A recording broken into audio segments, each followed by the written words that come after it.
Welcome everyone to the RtG Baseball Podcast, where we travel down the road to glory, 1 week at a time. We're going to break down the week that was in fantasy, check out the leaders in the league, and then pivot to this week's IRL baseball topic, injuries. I'm your host and commissioner, Coach Will, and I'm joined tonight by your resident Red Sox fan and serial third place finisher, Coach Andrew. How's it going, Will? This goes well. This goes great for me. We had a quick scare. We did not want to start a losing streak just after winning that double matchup, but we got our win, so we've stabilized. Very nice. And in Yankee land, we've also. I'm telling you, we talked about this last time on the sample size show. I think my chunk theory is revolutionary. To think of the season in 9-game chunks, we just suffered a devastating, miserable blown save by Devin Williams. It was a blown set. First of all, it was a 4-run lead. It wasn't a save situation. He made it a save situation and then blew that save situation. And then we lost to the Rays. I don't understand how that's still that shouldn't be legal, being able to create your own save situation. Well, it backfired because he created and then blew his own save situation. So miserable, horrible loss. However, we had won. This was game 3 of the third chunk of the Yankees season, and then we won the next game. So then at that point, we were 3-1 in the chunk, and it just let me sit back because it was a horrible loss, but it was at the beginning of the chunk. Plenty of the chunk left to go. It just makes things so much easier when, because you might say it's a long season, but I can't picture the next 150 games. It's hard for me to fathom, but I can't easily picture, we've only played 3 games this chunk. There's 6 left. We can make it up. All I got to win is 5 in the chunk. So I'm just telling everyone out there, give the 9-game chunk idea a try. It changes your life, makes you calm. Unless, of course, you lose the first 4 games of the chunk, then that would be unfortunate. But I will choose to pick whatever stretch of games fits my narrative at the time. So wanted to start this episode with I've got a couple of housekeeping topics to get through. So first of all, someone brought to my attention that when you're looking, so in your fantasy matchup, if you're looking at the scores, you want to see how you score, makes sense, and you look at your roster and your opponent's roster, the way it's at least on the app, the way it's displaying is if someone's on your injured list, it looks like they're on your bench only in the matchup screen. So it might look like somebody's rostering 3 more players than you are, but it is almost certainly actually that they have 3 more injured people than you have. I'm not sure. I haven't tested if it looks the same way on the website if you go to your scores, but it does on the app. It's just the way it is. If you suspect something's wrong, as this person did, simply reach out to me and I will investigate, get to the bottom of it. So that's the first thing. The second housekeeping is that I've made time to begin collecting everyone's buy-ins. So hopefully, as you're listening to this, everyone's bought in already, so we're good there. But you may or may not get a message from me, and if you do, it's just about that, so no worries there. And last housekeeping is our Rockies check, and they have won 1 time since we last spoke, and that 1 win gives them 4 on the season, and they're still last place in the National League. But and how many games out? They are I 11. think I'm seeing, They are yeah, 11 and a 11 half. and a half out, but they are only 4 wins behind the Pirates to get out of last Mm, place in the NL. Negative 51 run differential. woof. So we'll crack them. I got the whole season. They just got to break out of last place one time, and I will be vindicated. I wouldn't hold your breath. I know. I looked today. I was like, okay, maybe they picked up like 1 or 2 wins since last time we recorded, and I was like, oh no, they actually just only won once. All right. Ready to get into last week's matchups? Let's do it. Okay. So we start off with Coach Mehtab taking on Coach Eric, and this was a dominant outing, and not in the way you'd expect because it was Coach Eric who smashed Mehtab to pieces, winning 723 to half to 552. That was the biggest margin of victory of the year, and just like that, three like we're gonna be saying it's early for a while. I understand, but just like that, our defending champion down to 1-3. Your biggest margin and biggest score of the week.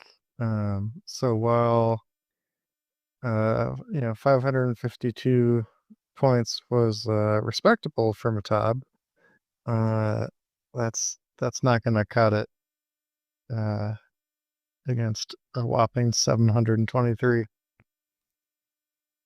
Oh yeah, doesn't you don't need me to tell you 700. I mean, scoring over 700 is a monster week. Uh, and Eric goes to 2-2, and it looks like it was Pete Alonso who dominated. Yeah, and Harper, and that was despite a negative 9.5 point performance by Tanner Houck. Yeah, it's always interesting how everyone's pitching staff goes because they are you're gonna be your highest scorers, but then sometimes they're gonna lose you points. Like so, it would be so bad. Um, Pete Alonso is right now, as we speak, the number 1 first baseman. By the way, uh, Bryce Harper himself is the number 4 first baseman. What are your thoughts on? So not only Eric, I can speak as someone who's done this too. So he has Alonso and Harper. So he's gonna have no other DH the entire season, because he has to use his utility spot for this. I have that with Matt Olson and Freddie Freeman. Uh, do you think that we're madmen for doing such a thing, or method to the madness? What are your thoughts? I mean, if you're putting up 85 points, then you know, I, it can't be a bad move putting that in your utility spot. And since defense, obviously doesn't factor in here, you go with what gets you the most points. It's not how, it's how many. Yeah, and But it's high risk if yeah, there's an injury and you need to move players around like that. That is, that's where it can bite you. But for now, it's working. like I felt this in the past, or Matab, who had, not that he's complaining about this, but with someone like Shohei Ohtani in that spot, when when someone exciting on free agency appears, if so for me, if that person's a first baseman, I really can't use them. At best, I could stash him and maybe trade him some point, or use insurance for one of these guys getting hurt. But because like those players aren't, Eric is not likely going to bench Harper and Alonso in a slot. I mean, we talked about last year when you might, but it would take a lot for that level of player to even bench them. Well, yeah. Well, another thing too is I don't know.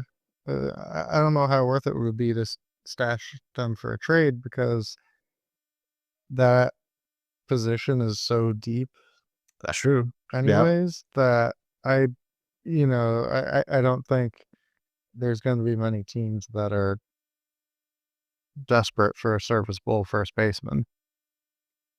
Yeah, that's fair. And hey, maybe this is the perks of listening to this show. Free advice. So big news: the nameless Athletics called up big prospect. That big prospect is a first baseman.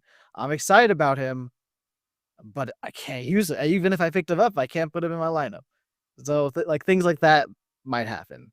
But then again, I love Freddie Freeman. I love Matt Olson. They're both. I mean, besides Freddie Freeman randomly slipping in the shower, which we will talk about quite soon. Uh, like he's great. I just thought that was interesting. So dominant outing by Eric. It'll be something to track. Will Eric ever run into a situation where he wishes he had his utility open? That'll be something interesting to track there. So moving on. Our next matchup would be Coach Viraj taking on Coach Nate. Now we went from a blowout. This was a nail biter. We saw people talking about it on the in our group chat, coming down to the last game on Sunday. And in the end, it would be Nate just edging out Viraj 553 to 537. This was exciting to watch. Like I get the notification when Nate posts that. I'm like, oh, look at this, and it's always cool when a matchup comes down to the wire because we play with such big numbers that it's not too often that it plays out like that. Yeah, and the interesting thing about this matchup too is if I do some real quick back of the napkin math here. Nate had two players with negative point totals that totaled negative 28 points. Meanwhile, Viraj had was it three players with negative point totals that totaled negative 30 points. Oh boy. So talk about a series of what ifs. You know, it's like, oh, should you start this pitcher? What if they um go negative? And performances like that can really make you second guess yourself. Oh yeah, real quick. Are you seeing that those negatives coming from pitchers or coming from hitters? Um, Mostly pitchers, with the exception of Tyler O'Neill with negative 2.5. Oof. Yeah. And some good pitchers too. What is it? This is Hunter Green minus 28. Brutal Yeah. I mean, result after a we. scorching hot start to the season. Yeah. Who would have guessed? We praise him and then he gets smashed. Yeah, what's his ERA plus now? Yeah. No. See this. So in other words, don't listen to us. We know nothing. Um. But yeah, no, it's interesting now, and importantly, this close matchup keeps Nate undefeated as one of our two remaining undefeated teams. It's when at the end of the season, these close matchups, uh, these stick in your mind as a big what if. It reminds you to, hey, on Monday, on that like in between before your matchup starts, like make sure the injury icon isn't on anybody. Get them out of there, or opposite. You see that double start icon, get them in there if you trust them. In another league, I put in the Yeah, double start person only for them to be bad in both of those starts, and then lose twice as many it's points for tough. me. So obviously, like, don't be blindly follow the double start icon. Uh, Yeah. For your curiosity, his ERA plus is now 184. Yeah. So still great, but not those like 400 something or whatever. 430 something. Yeah. So all right. Let's talk about well. Do we have a new team name? Let me verify this. Yes, okay. Ask and you shall receive. So this was the battle between the newly named Mighty Taco, Coach Show Squad, taking on Coach Phil. And it would be another close nail biter. We didn't even hear about this. This was just swept under the rug. Show barely beats out Phil 583 and a half to 570 and a half. The CBS Around the League recap plug says that 13-point margin is the smallest gap of the season so far, and both of them now end up at 2-2. Mighty Taco bringing in just enough beef to get the win. Well, when you got Aaron Judge, Yeah. that always helps. Though it looks some key injuries on both teams. We got Zach Eflin and Jose Miranda dropping some zeros for the petrified manholes. That's pretty tough. Yep, and a lot of those, like even your best preparation can't save you from like getting injured on Monday, let's say, of a week. Yeah, there's not a whole lot you can do there. And it looks like that might have very well been the difference in this matchup. Yeah, there's another one. When things are this close, you want to protect yourself against the obvious low points or zeros in this case. Just covering up, just dotting your I's, crossing your T's, make sure you're best prepared to go into your matchup. Though at this, like, still at 2-2, both of these teams could go in any direction. Everyone's still very well bunched together.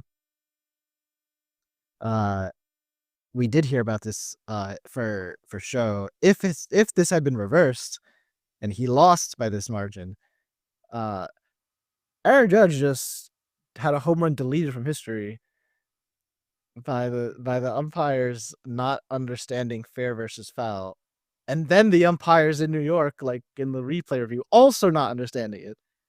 And in this league, that's going to be something around like 13, 14 points for a home run. So I mean, that just could be it.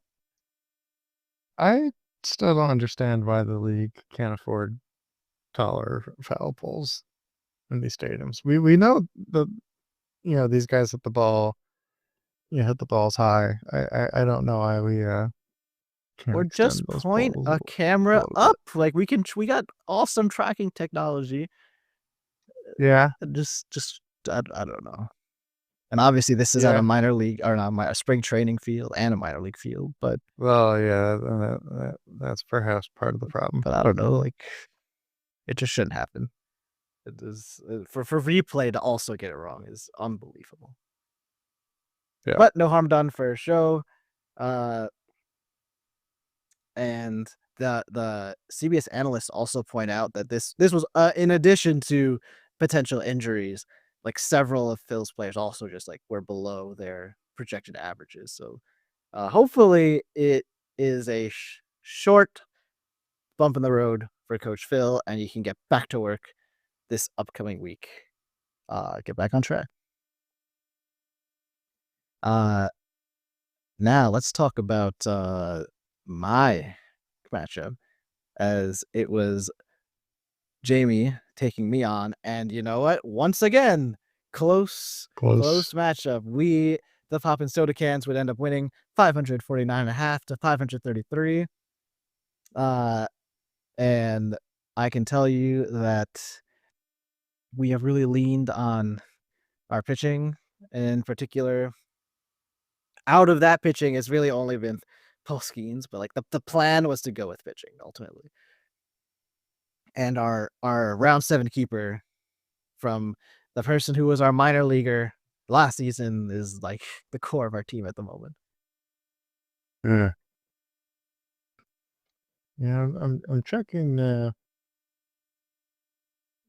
Jamie's scores, and he had some stellar uh performances. Merrill Kelly racking up 94 points.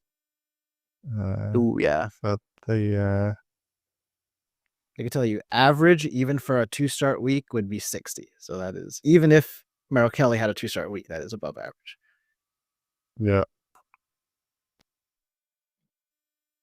he might be in the market for uh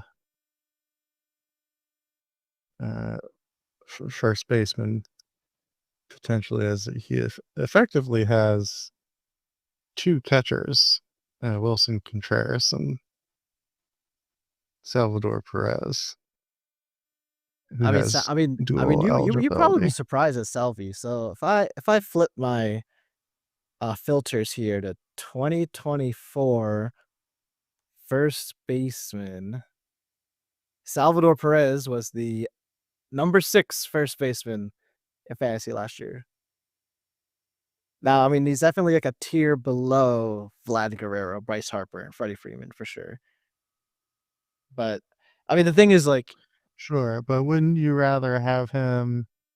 I mean, obviously Wilson Contreras is no slouch, but would you rather have Salvi at catcher and then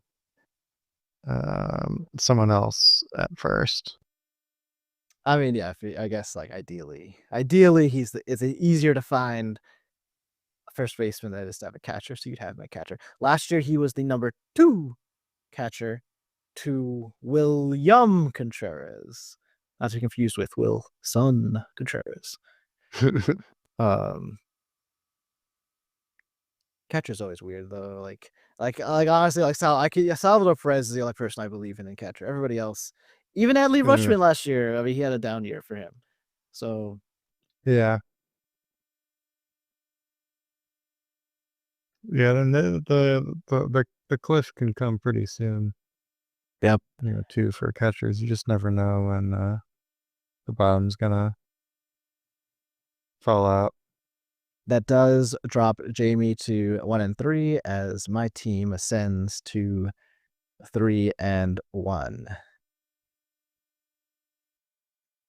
Now, this is what we call uh, some good fortune at the right time. So our next matchup would feature Coach Nick taking on Coach Rachel, and despite a below average performance of 479, that was enough to defeat Coach Rachel, who only scored 389 and a half.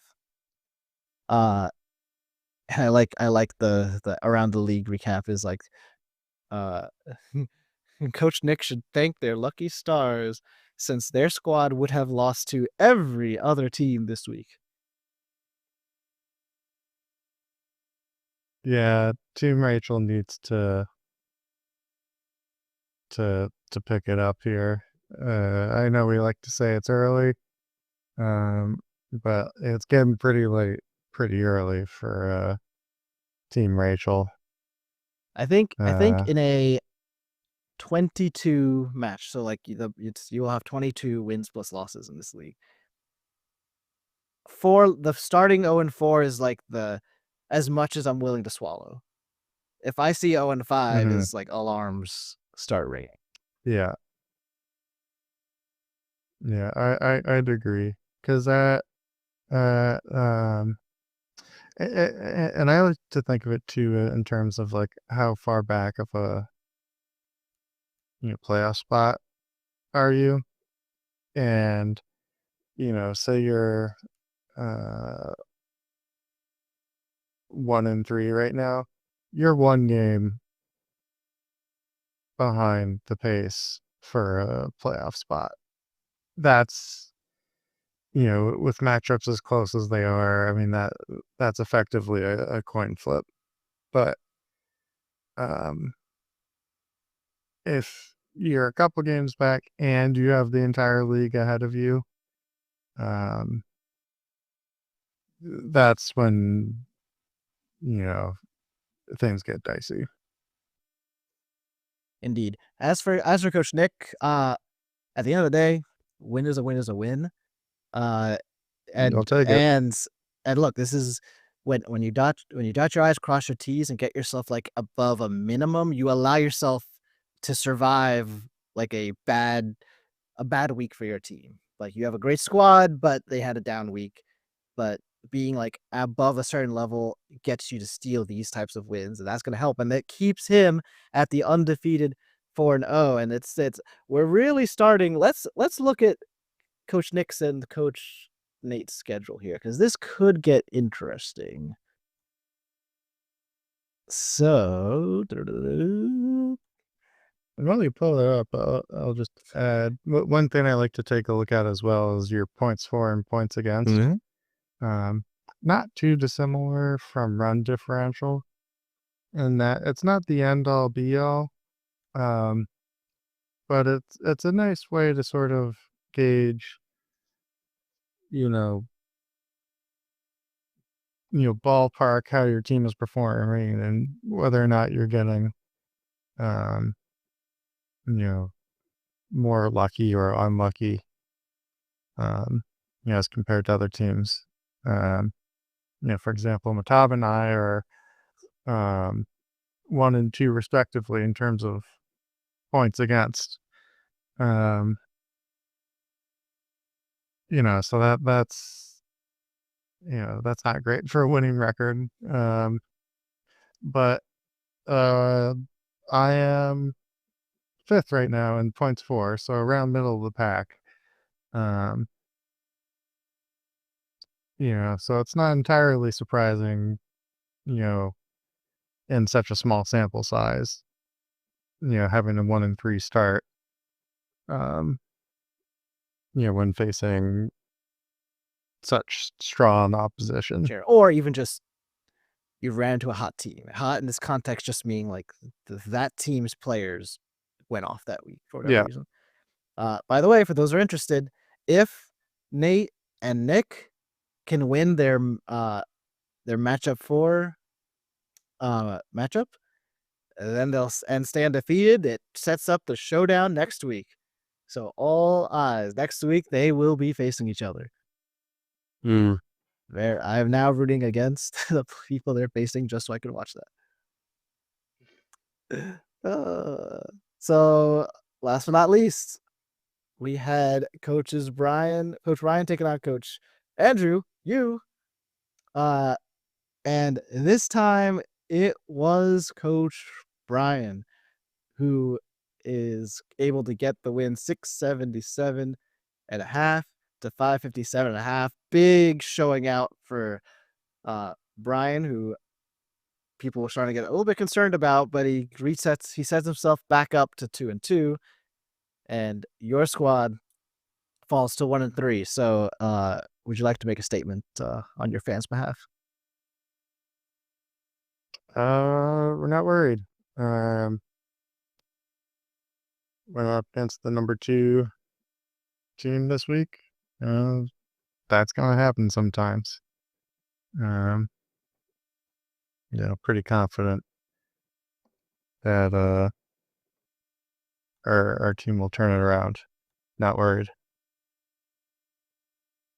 You did go against not just a team that was hot, but Yamamoto on Brian's squad. Yeah. Absolutely monstrous fantasy stats and just real life stats. And it's like Yes. also it's not even just this pass. I mean, it's all of his starts so far. No, 60 points from a single start. I you can't ask for a whole lot more than that. It's a good way to win matchups. And in fact, that performance on the CBS Power Rankings raised Coach Brian from number 8 to number 4. So big ups for him. That, by the way, that power ranking appears right now. It's listed as Nate, Nick, Show, Brian as our top 4 in the power rankings. I'll be curious to That see makes how sense. far this is predicted. Like, it'll be cool to come back to this and see, like, oh, did this last, or did teams fall apart? Yeah, and plot it over the course of. This is funny. Did they not? I'm looking at the power ranking report. Every team has a little blurb Yeah, about nothing for Scott's tots. nothing to report. Yeah, Yeah, yeah, just keep it on, yeah, yeah. And let me just check.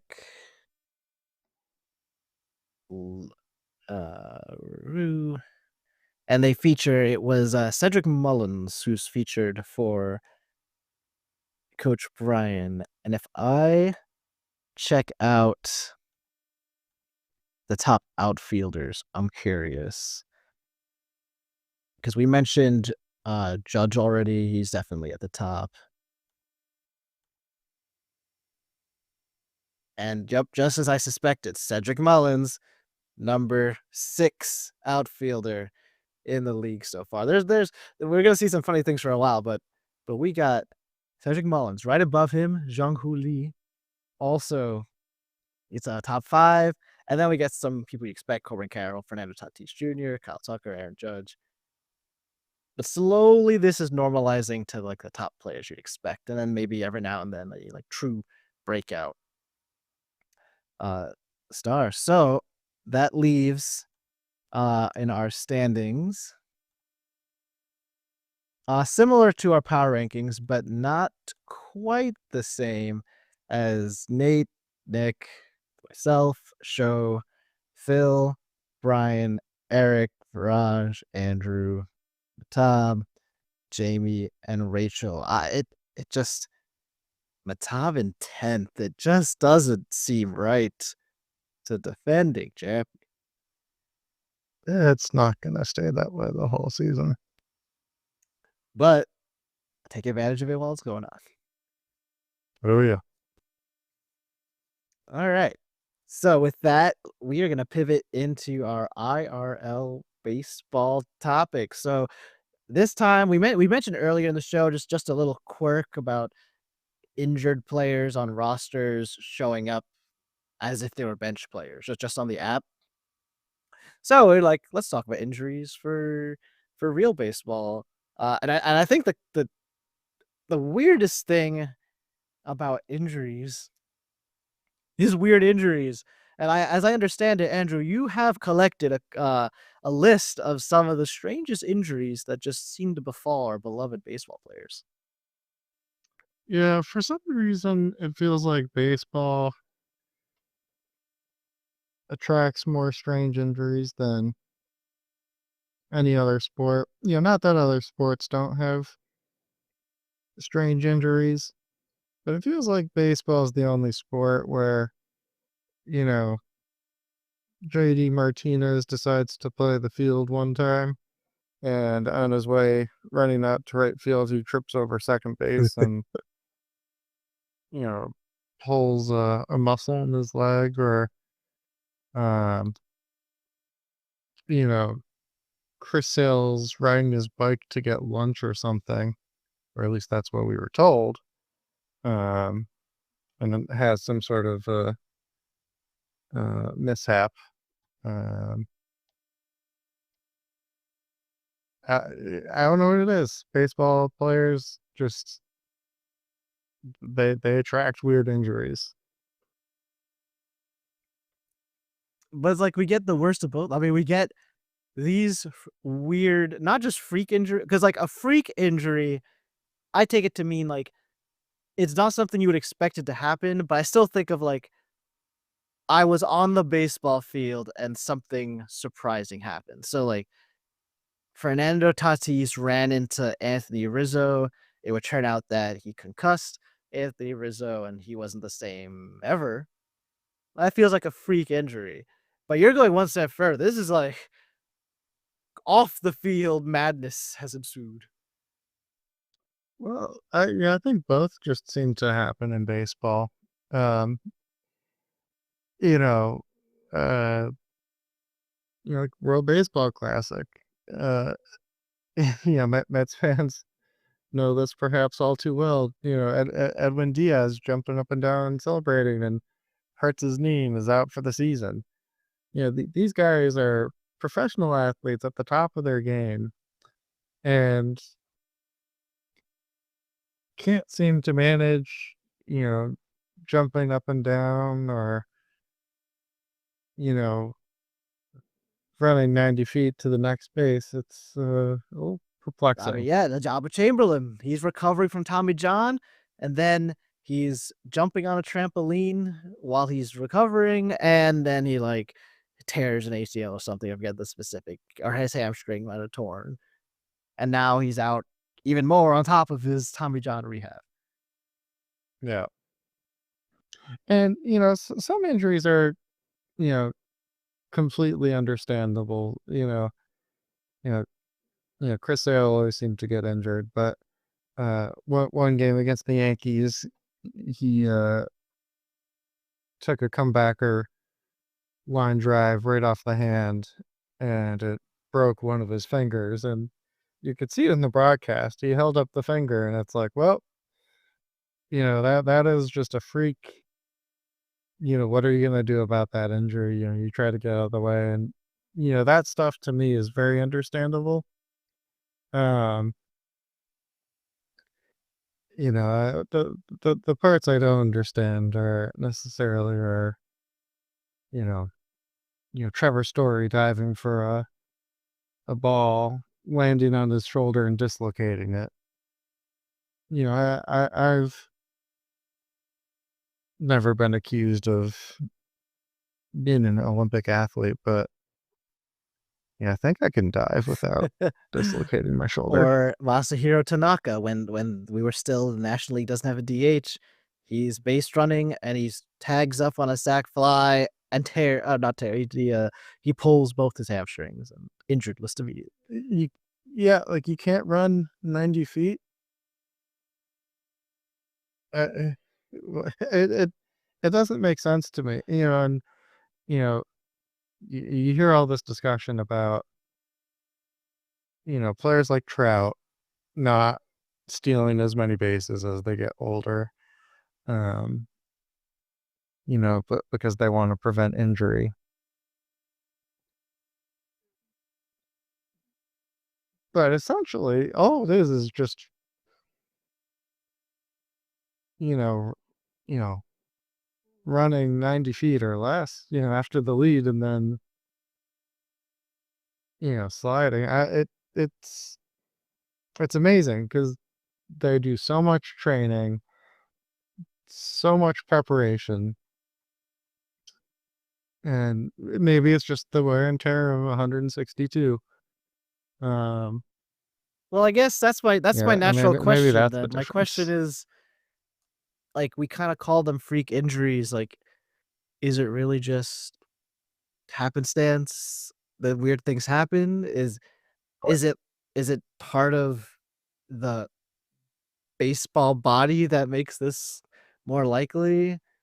Uh, maybe you give pitchers a pass at least because also like non-freak injuries happen a lot too. Like at any moment, you expect your pitcher to just instantly be injured for like 6 weeks. Like at all times, it could just happen randomly. And pitching makes more intuitive sense to me because you're doing repetitive, violent motion past the point that the human body was designed to do. And same thing with, you know, anything with the back as a hitter, that twist and rotation. Yeah, that kind of makes sense to me. Um, I think it's often the running that's a little baffling. But I do have a list that I've pulled up of um, strange baseball injuries. All right, I love to hear it. And some of these are special. For example, um, Sammy Sosa, uh, back in 2004, had uh, two violent sneezes in the dugout and sprained a ligament in his lower back. Oh my god. Um, I mean, that's uh, Like what is I have no like idea. what does the press conference after the game sound like when that happens? I'm not a professional athlete, but I've managed to sneeze without tearing a muscle. I was- maybe it was the steroids. I don't know. Yeah, I mean, maybe. Yeah. This is a bit of a dated injury. Reliever Steve Sparks apparently dislocated his shoulder while trying to tear a phone book in half. Oh my god. Um, So many questions. suppose Like, suppose he'd be safe these days because no phone books. I mean, he could be unless he tries to tear iPhone in half. Like, Yeah. but wow, like, how did that scenario even come up? What what prompted someone to even try to do that and continue doing it when Uh, it started to hurt? Wow. yeah. Bad breakup, maybe. I don't know.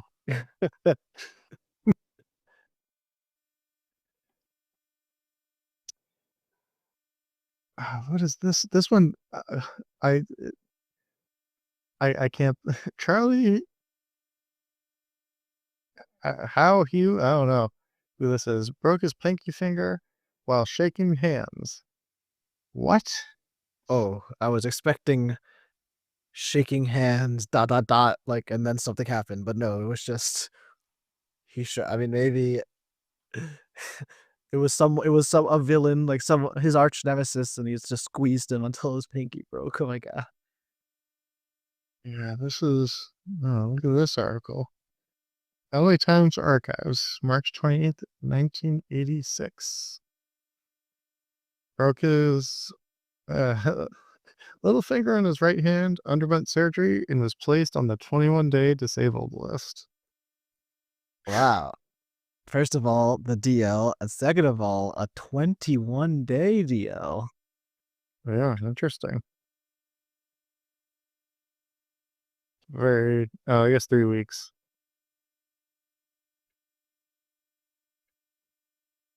He was a knuckleballer. Huh. It's interesting. The article doesn't say anything else. Oh, we'll never know. It's just Yep. mysterious handshake. One of life's mysteries. Maybe just one of those where becomes a grip So contest. so at some point, do we need to raise an eyebrow at some of these? Are these are some Well, of so these that's always the getting question, right? Is you hear some of the stories and excuses, and surely some of them are made up. It's like the incident with the Mets a couple of years back where all the players rushed into the clubhouse, and what did they say? It was like a squirrel or something. You remember this? I don't know. I don't know if I remember this. Maybe they'll come back to me. I'm sure the Mets fans in our league are Look, I it's not my job. yelling at yelling at their It's podcast not right my now. But job to follow every Met story that's going on. Yeah. um, but I think the point is um, the answer and story they give to the Yeah. media. Um, Here it is. Francisco Lindor, uh, blames Mets clubhouse tunnel incident on a rat versus raccoon debate.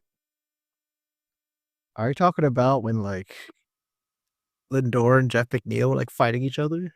Yeah. Ah, yes. Yes, this is May 21. But the point is, whatever story they gave, I think most fans were pretty skeptical that that was actually what happened, and I think that Well, that's yeah. Now, probably the case with a lot of like these if I remember injuries. correctly, that one was McNeil and Lindor got into an incident, and then they gave an excuse as to what prompted the altercation. That's yeah, Uh, and and yeah, like a lot of these, especially the like I think you mentioned Chris Sale fell off a bike at one point. Like maybe that happened.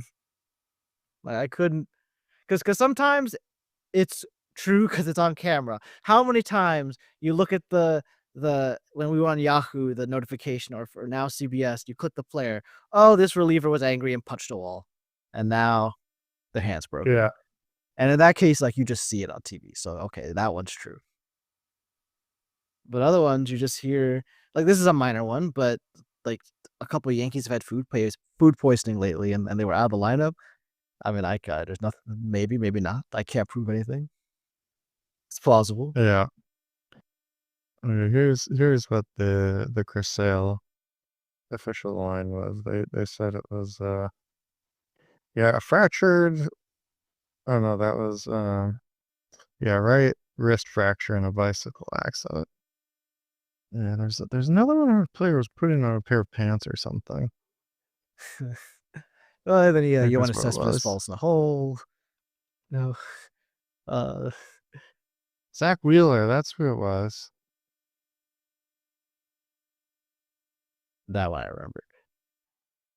Yeah. So since you have watched Chris Sale for many years, when the wacky freak injury news comes up, like do you feel any different than when the trainer has to come out and take a picture off the mound?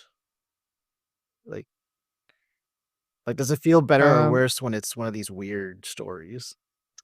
yeah, I think, well, I mean, obviously neither feel good. Um, but when it's a freak injury, it's there's definitely a sense of like, well, there's nothing that could have been done versus, if it's strain or wear and tear, there's a degree of, you know, could they have prepared differently? Could they have, could the coaching staff have done a better job in, you know, conditioning. You think about those things versus like if you get hit by a line drive or a hit by pitch on the wrist, y- y- that just happens. There's you know not a whole lot you can do I can about tell that. you, I felt like the universe was conspiring against us when Aaron Judge runs into a wall, and it turns out that's the wall's concrete in Dodger Stadium. But on the other hand, when Aroldis Chapman can't participate at the end of the season because he had uh like skin poisoning from getting a tattoo, that emotion is just like I'm mad now.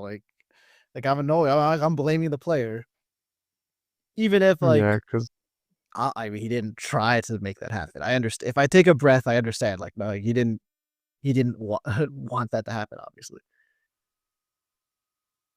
But in the moment, like I'm yeah, upset. because it's an action that they took that they didn't have to.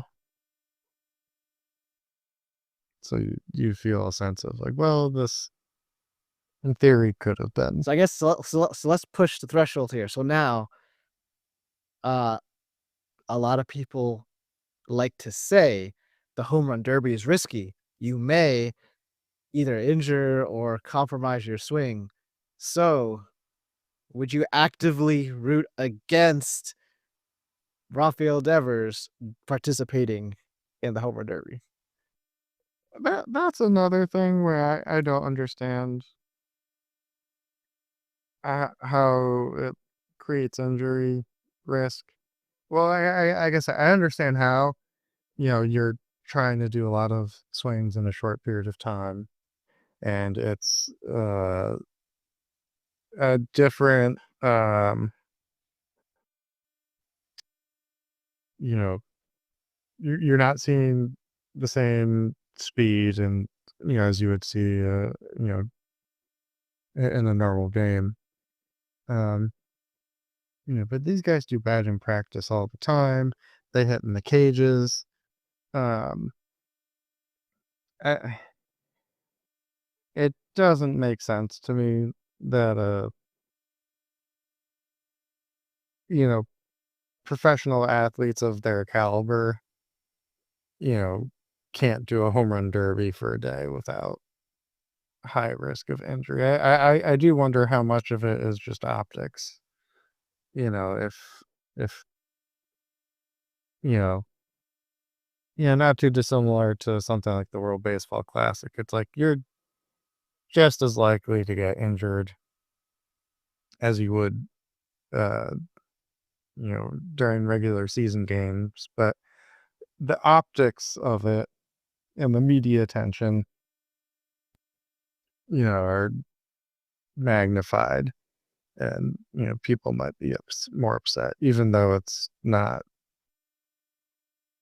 necessarily rational. Gotcha, gotcha. So, and then you read my mind. That's where I was going to go next. WBC. So this is not necessarily like ultimately you don't buy it. You don't buy that this is risky. So you don't got a problem with them doing it. Yeah, I also, you know, that being said, I also don't buy that running 90 feet to second base should be highly risky, but, you know, But you know this here as we an are. American League fan. There was a stigma like, oh no, our pitcher is batting, or oh no, he got walked or got a hit. Surprisingly, and he's on base now.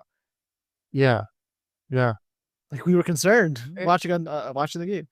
it's, and it's one thing if you're going, like, pushing yourself to the literal max, going for crazy dives. Like, yeah, there's a higher risk of, getting an injury, but this is especially with the rule changes these days, this is a non-contact sport. It's not like hockey where, they're flying down the ice and ramming into each other repeatedly. And, I'm sure they play through a lot of injuries, but, it feels like in baseball, you see a lot more injuries. Definitely feels that way. Last topic then on this, or last question. Uh, we don't fully have it like it is in the NBA, but do you think you'd be comfortable if load management was like a mainstay for your teams? I mean, in many ways, it kind of already is for a lot of players. I think it's, um, pretty rare for a player to hit 162, let alone, even approach it. Um, I mean, I think what I would almost be more in favor of is, if, 162 is too many, then, um, maybe cut down on the number of games. Um, the season didn't always used to be 162 games long, and, with the expanded playoffs, I would almost rather have, what it used to be, 156, I think it was, games. Why don't you Um, just nobody plays on Monday every single week? well, that's what I mean. Give every team, have fewer games and have every team have off that day, or every team have an extra, um, day or two off a month, and build in those off days for all the players. And I'd rather see 50 whatever games of most of the players at full strength than have them miss those games anyways and get hurt. Because I bring it up because often and this is really, I'm talking position players. Usually they're getting a scheduled off day because to play that many games in a row is either going to lead to injury or to decreased performance, some combination of those. And so you would think like this is all in the name of fewer injuries. But I don't know if the numbers show that we are actually having fewer injuries and that it's even worse for pitchers. Like no matter what they've done for pitchers, definitely the injury numbers are higher there. Yeah. Well, I mean, I think that one, there's some pretty obvious indicators as to why we're seeing that, increased velocity, that just real push for fewer innings, throwing it as hard Like and as fast as you maybe can we'd with have as much to break as possible. like perhaps we are led to believe that if we still had pitchers pitch deep into games and relievers do back to back to back to backs, we would have even more injuries than we do now. Maybe that's what it's supposed to be. And maybe I don't know, like Well, it's weird. or We're in a or world maybe where they would be forced to adjust their approach, um, and to not go max effort. could be, yeah. Yeah, you look at someone like DeGrom, and it makes you wonder, you know, when he was on, you know, some of the most electric stuff we've ever seen. But he got injured all the time, and maybe it was because he was, going max effort and showing us the most electric stuff we've ever seen, and maybe just doing that as a starting pitcher is just not sustainable in the long term. I don't know. Yeah, it's just so it's such a tall ask for a young player to make Yeah, that plan A, because probably at first you get crushed because like it yeah. you The like reward system isn't there for that. yeah, and even beyond, like it's like a self-fulfilling prophecy too. Like it would take something unfathomable, I think, to reverse it at this point. Like it would take, Yeah, I think there'd have to be an absolute superstar who succeeds in a different way to inspire people to try it and then inspire teams to let them try it, like keep trying it basically. So I don't know. yeah. I think things are just going to keep going the way where they are until we run out of pitchers, so they all get injured. The Tampa Bay method. Yeah, I mean that's another thing. Hey, just the unspoken truth. If an organization encourages pitchers to pitch like this, then they're gonna get hurt before it's time to pay them anyway. Yeah, And by then you could have traded them for new people who will also get injured. Oh man. Whew. But all right, I yeah. do think that on the position player side, um, I don't know if there's fewer injuries, but I do think that back in the day, players probably played through a lot more than um, they should have, and I think on the position player side at least, they're especially with the stars, they're a little more cautious, um, because especially teams like the Dodgers, frankly, the 162, um, not as important. They're going to be in the playoffs. Um, they don't need Moogie Betts to play all 162 games. They just need him to play a lot of them and have him be ready for the playoffs. The Giancarlo Stanton method, which Well, we'll see if it eh, reaches a breaking that's a point little bit of a this year. different. Giancarlo Stanton's the case study of takes everything he like treats himself as light as possible, as in like he protects himself the absolute most, runs out nothing, like an MLB The Show, 0 speed, never plays the field, and despite all that, still gets injured all the time. Yeah. All right. Yeah.